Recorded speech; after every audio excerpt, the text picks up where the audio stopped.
Welcome to Rebuilder 365, a web documentary series where we x-ray Governor Ikpeazu's achievements in Abia State, one community at a time. For several decades, there have been no rice mills in Abia State. For purposes of statistics, rice production is calculated at the point of milling. This is because what really counts for statistics purposes is the actual quantity of rice which is ready for the market, and this can only be obtained after the rice is milled. So, because there were no rice mills in Abia State, when these our local rice farmers harvest, they carry their rice paddies to neighboring states where there are rice mills. These rural farmers bear the prohibitive cost of transportation to and from the rice mills. The situation has brought great frustration to these rice farmers.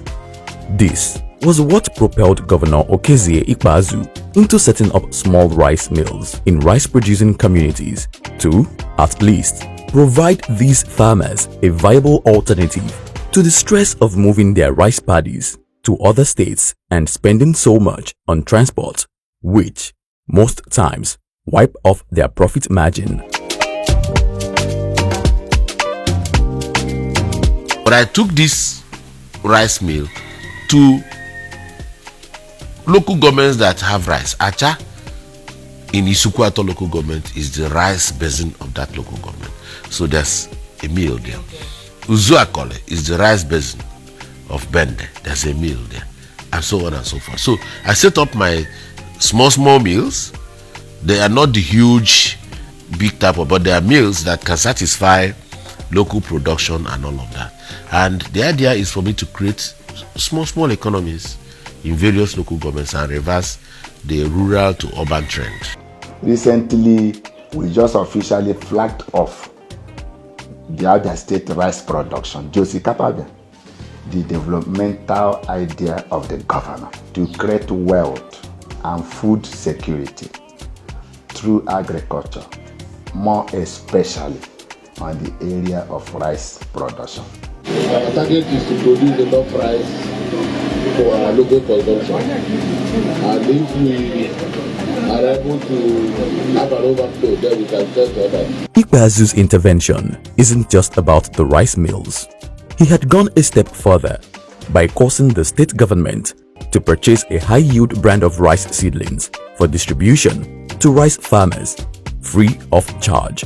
And I had to go to Cross River to get the seedlings that Ayade was doing there, and then gave it to my people, and it quadrupled their yield per hectare. Anamaru rice na dam in Ben, the local government, or Potong. Ukanyirani rice, enough rice. Nyechani, ihe obuna eji na arụ ọrụ ubi. Ha kwadara anyị well. Ihe obuna eji arụ ọrụ ubi, o zuru oke. Kemgbe emeghere this mill n'ebe a na-erepụta rice nke ọma karịa ka esi erepụ ya before. Nke kachasị nke this stone free wetara ebe a bụ ihe a na-achọ kemgbe, but a bịara weta ya ebe a. So ọtụtụ ndị big man anakwa eri all this foreign, ha bịazi to this local. So o mere ahịa bụ ihe na-aga nnọọ nke ọma karịa ka o si dubedi before. So anyị na-eritu ahị aka ọma nke gọọmenti ugbu a na ebe anyị nọ karịa n'oge gara aga.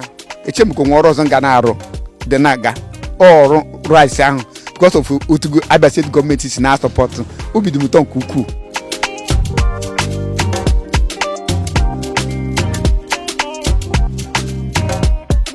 For the very first time in our history here, we have a governor who has given this kind of support to rice farmers in the state. From free new and high-yield rice seedlings to the setting up of small rice mills in rice farming communities, we can truly beat our chest and call Abia a rice-producing state. Project 063, the Ikpeazu Rice Revolution.